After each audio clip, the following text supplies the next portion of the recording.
সুপ্রিয় দর্শক আসসালামু আলাইকুম। সুলতানাস কিচেনে সবাইকে আবারও স্বাগতম। ঈদের দিন থেকে তো আমরা পোলাও, মাংস, রোস্ট অনেক খেয়েছি, কিন্তু বাইরে প্রচণ্ড গরম। এই গরমে কোনো কিছু খেতে ভালো লাগছে না। আমি আজকে তৈরি করে নিয়েছি চিংড়ি মাছ দিয়ে করলার ঝোল।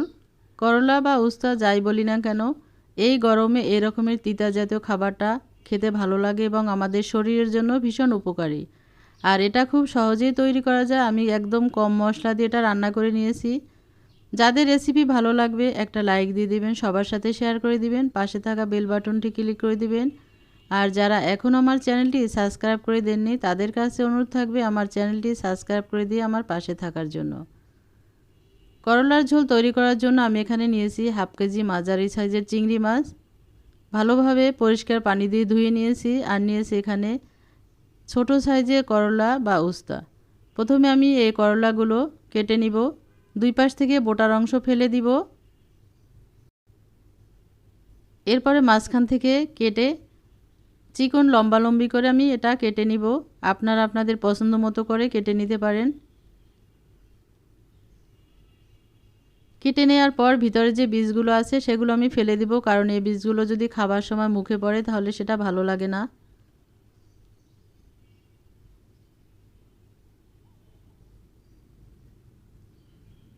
যারা এটা পছন্দ করেন তারা এটা ফেলে নাও দিতে পারেন, রেখে দিতে পারেন। এরপর আমি এগুলো ভালোভাবে ধুয়ে পরিষ্কার করে নিব। আর সবগুলো একইভাবে আমি কেটে এবং এই বীজগুলো ফেলে দিয়েছি। এবার আমি চিংড়ি মাছগুলো পরিষ্কার করে নিব। এটা আপনারা বটি কাঁচি দিয়েও করে নিতে পারেন, আমি হাত দিয়ে করে নিয়েছি। প্রথমে পিছনের অংশ ফেলে দিয়ে খোসাটা ছাড়িয়ে নিয়েছি। আর এভাবেই সবগুলো আমি করে নিব। আমি আরও একটা করে দেখাচ্ছি। এই যে এর পাগুলো এবং পিছনের অংশ ফেলে দিয়ে তারপরে পিছনে যে ময়লা থাকে সেগুলো ফেলে দিয়েছি। এরপরে খোসাটা এভাবে টান দিলে এটা বের হয়ে যাবে।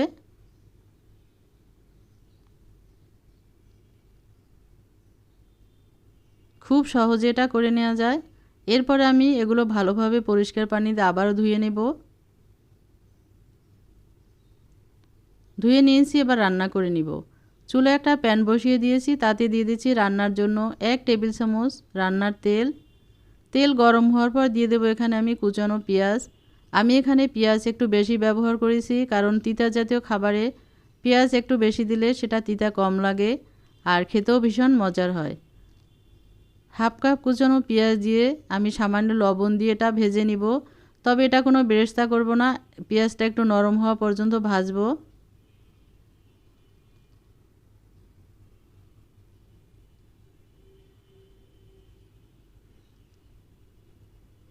এভাবে একবার রান্না করে এটা খেয়ে দেখবেন, এটা ভীষণ মজার হয়।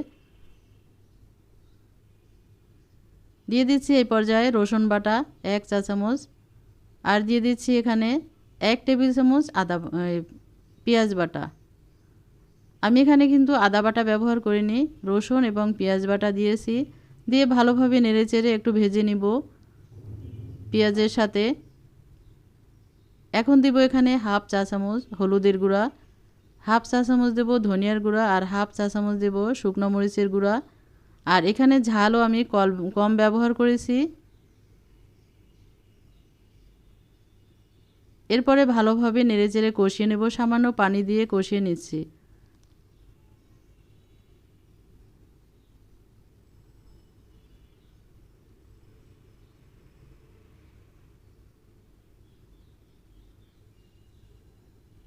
হয়ে গেছে কষানো। আমি এখন দিয়ে দেব খোসা ছাড়ানো চিংড়ি মাছগুলো।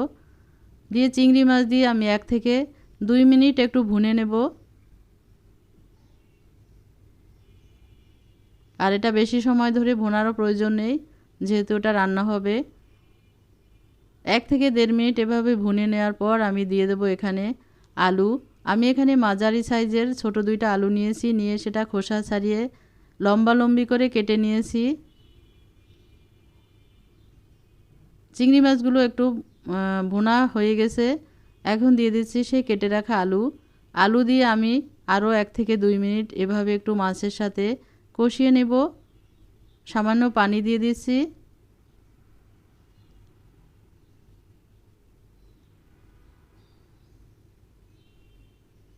1 থেকে 2 মিনিট কষানো হয়ে গেছে। এখন দিয়ে দেব সেই কেটে রাখা করলা বা উস্তাগুলো। কেটে নেওয়ার পর আমি এগুলো ভালোভাবে পরিষ্কার পানি দিয়ে ধুয়ে নিয়েছিলাম। সেগুলো দিয়ে আমি আরও 2 মিনিট একটু রান্না করব, মানে কষিয়ে নেব।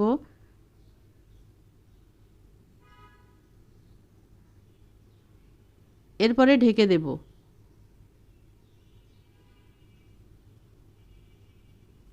দিয়ে দিচ্ছি এখানে 4টা কাঁচামরিচ। তিতা জাতীয় খাবারে ঝাল একটু কম দিলে ভালো হয়। আপনারা আপনাদের পছন্দ মতো ঝালটা দিবেন। 5 মিনিট পর আমি এটা ঢাকনা তুলে নেড়ে দিচ্ছি। এখন আমি ঝোলের জন্য পানি দেব। 1 কাপ পানি দেব আমি এখানে।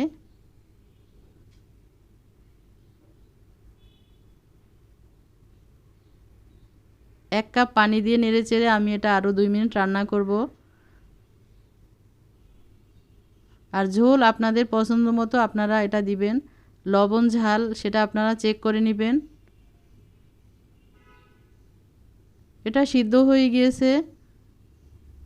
আমি এখন নামানোর আগে দিয়ে দেব ধনিয়া পাতা কুচি আর দেব, দেখতে ভালো লাগবে সেজন্য 2 থেকে 3টা কাঁচা লাল মরিচ দিয়ে দেব।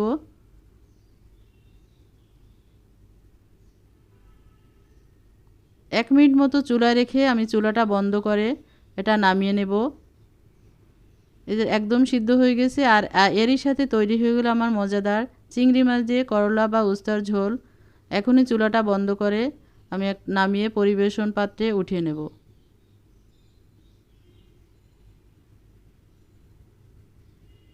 হয়ে গেল আমার মজাদার চিংড়ি মাছ দিয়ে করলা বা উস্তার ঝোল। আশা রাখি রেসিপি আপনাদের কাছে ভালো লেগেছে। ভালো লাগলে এই গরমে এভাবে রান্না করে খাবেন। ভালো থাকবেন, সুস্থ থাকবেন ইনশাল্লাহ। কথা হবে আবার অন্য কোনো রেসিপিতে। আজ তাহলে এ পর্যন্তই। আল্লাহ হাফেজ।